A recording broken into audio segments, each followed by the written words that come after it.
ScarJo's weird promo for Black Widow begs the question, does Hollywood even want to make money? This is Culture Vulture. Hi everyone, Dirk here. Black Widow opened a few weeks ago, and while it's making money, how much or little the first Marvel Cinematic Universe movie since Avengers Endgame in April 2019 has made is being viewed through all sorts of lenses colored by the worldviews and agendas of the wearers.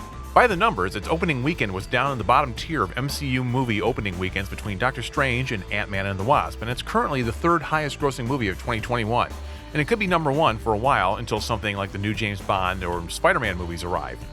But after it had a record 67% drop in its second week business, there was plenty of finger-pointing. Theater owners claimed that Disney cannibalized their box office with Premiere Access, which had the added effect of making pristine 4K HDR copies available for illegal download the same day it hit movie screens. Or so I've heard, because it would be wrong to download movies. Also, drink your milk, don't do drugs, and stay in school. There was also gloating over its fall by those who predicted it would bomb out of the gate because of the woke promo it had, but then they had to wait a week for it to, quote, fail. Not naming names, but you know who I'm talking about, the ones who are saying MCU in their videos these days.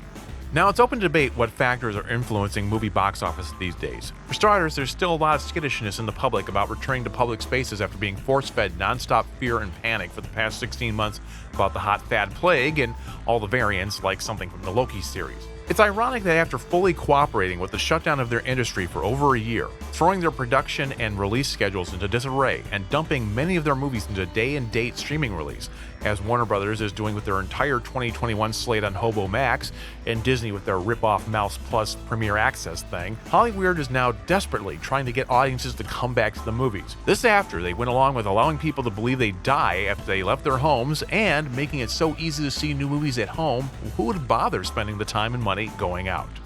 While I found the movie to be merely adequate and unnecessary at times, I scored it 6 out of 10. Wait for it to come to Mouse Plus for free later in October, or buy it for less than the Premiere Access rental cost on August 10th. You can't blame poor box office on the reviews, which were positive, and the certified audience ratings were even better, so you can't play the lying Disney shield card on the reviewers. Honestly, even without the hot fad plague mucking things up, there's plenty of good movies which flop, and plenty of mediocre movies which make bank. It's just that with Marvel being the most successful movie franchise ever, anything but blow the roof off numbers seems like a failure. Thus, an $80 million domestic opening is only good enough to get the steak knives. But what I want to talk about is how the marketing of Black Widow was handled ahead of its release, and how it set the stage for yet another piece of entertainment becoming a punching bag and battleground for opposing ideological forces. This was a frequent subject back in our podcast days. By the way, you can check out our entire archive of shows at culturevulturesradio.com. And these polarized stances continue to be a constant source of anger and division over something that should be a unifying cultural thing: movies. How many times in the past few years have you noticed directors and stars poisoning the well of audience goodwill toward their movies ahead of the release by making wildly alienating comments? Say the star of a Marvel movie, whose character is supposed to be the most powerful hero in the MCU, having a tantrum because some plebe smiled at her, or snarling that she doesn't want to hear what some, quote, 40-year-old white dude has to say. Do you remember when Michael Bay said that he didn't want old women reviewing his movies? There's a reason you don't. Or how about the director of a sequel to a franchise which has been sadly dragged long past its sell date, announcing that how his movie would, quote, scare the F out of misogynistic internet trolls? Tim, you are aware that Gen Xers grew up on a steady diet of badass chicks like Sarah Connor, Ellen Ripley, Princess Leia, Jamie Summers, and Wonder Woman.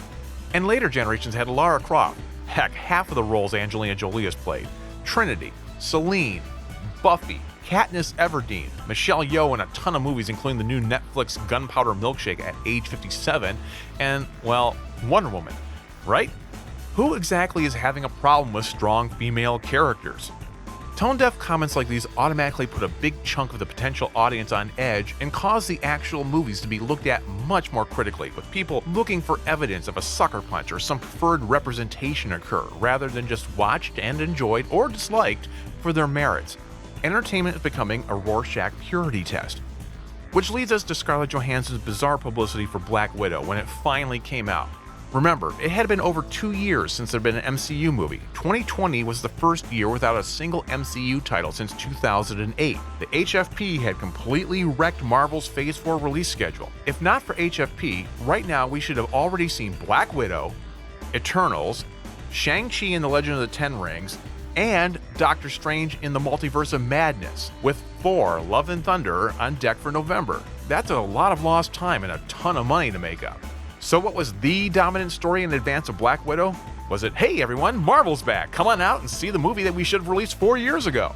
No, it was ScarJo complaining about how overly sexualized Natasha Romanoff was when she was introduced in Iron Man 2, and basically crapping on the character that she's played for over a decade in 8 movies, which had made her the highest paid actress in Hollywood. And oh yeah, she wants you to pay money to see now.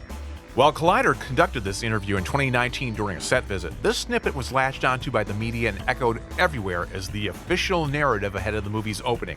Not talking about the movie itself, but how much of a victim ScarJo felt she was and how it represents how women in general are discriminated against by making tens of millions of dollars playing a superhero. Not exactly Michelle Pfeiffer helping ghetto kids to read, you know?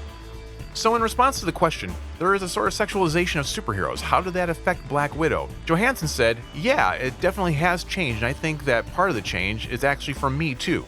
I'll be 35 years old and I'm a mom and my life is different. As a woman, I'm in a different place in my life, you know? I mean, you look back at Iron Man 2 and while it was really fun and had a lot of great moments in it, the character is so sexualized, you know? Really talked about like she's a piece of something, like a possession or a thing or whatever. Like a piece of ass, really. And Tony even refers to her as something like that in the point. What does he say? I want some. I want some. Yeah, and at one point he calls her a piece of meat and maybe at that time it actually felt like a compliment. Now hold the phone. It's been a long time since I've watched Iron Man 2, but I don't remember anyone calling her a piece of meat. So I googled Iron Man 2 piece of meat, and the only hits were stories parroting this interview. I did a search of the transcript of the movie and the word piece only appears twice, neither time in this context, and the word meat is not found at all. What is she talking about? But the bigger gaffe is the I want some line. Has she even seen Iron Man 2? Because if she had, she would know that the line is, I want one. See? If you've never seen the movie or it's been a long time, here's a quick refresher. Tony Stark is slowly being killed by the element powering the arc reactor in his chest. Facing his mortality, he starts giving away his stuff like his massive art collection to charity and decides to name Pepper Potts the CEO of Stark Industries. Natasha Romanoff first appears as Natalie Rushman, a notary on the company's staff with the paperwork to transfer the company. She catches Tony's eye, and when he asks Pepper who she is, he's told, she is from legal, and she is potentially a very expensive sexual harassment lawsuit if you keep ogling her like that. There's some mildly sexist banter from Happy about whether she's boxed while Tony looks up her modeling photos. After she knows she's got Tony hooked, she slams Happy to the mat. After signing the papers and leaving, the scene buttons with this gag. I want one. No.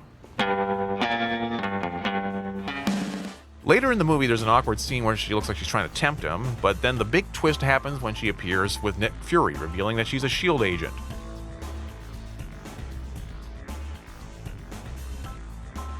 In the end, we get to see her doing her flippity-floppity badass moves and poses. The problem with ScarJo and the interviewer's error in that misquoting that scene, they have misled readers who haven't seen the movie, giving them the impression that Iron Man 2 was a sexist movie.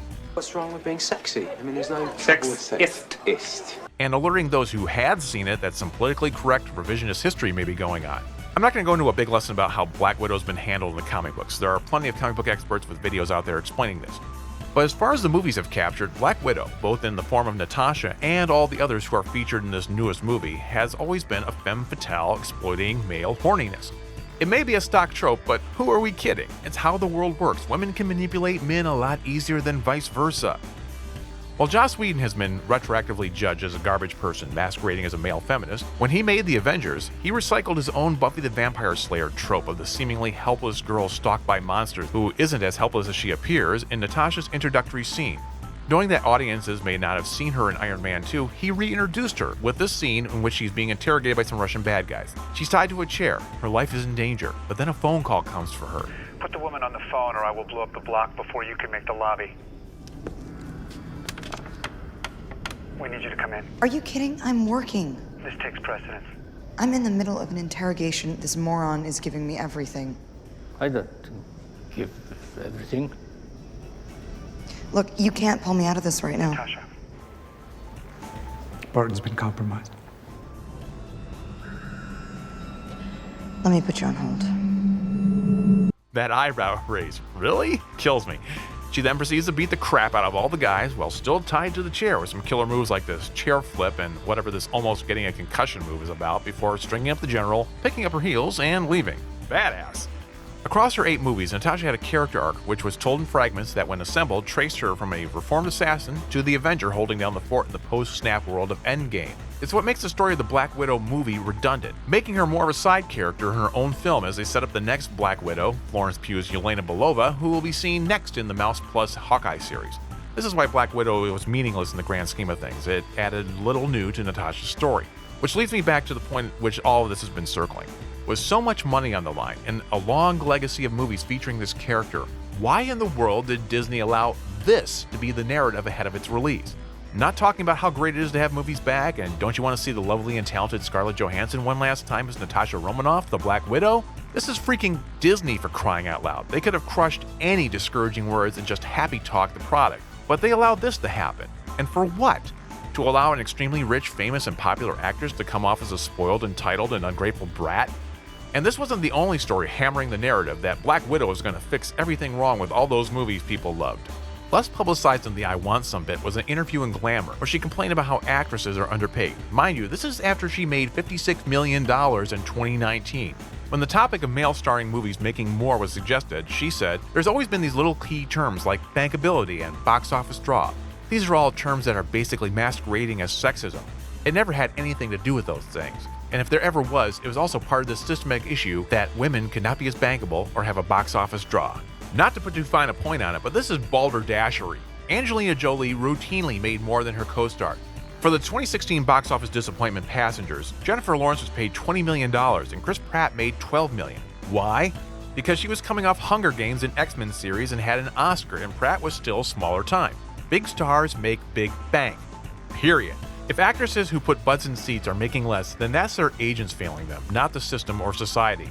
And should you really be lecturing the paying customers about the inequities your employers are causing? Hollyweird should understand that wealthy, beautiful people complaining is a bad look. It makes audiences less enthusiastic about handing over money to watch them play pretend.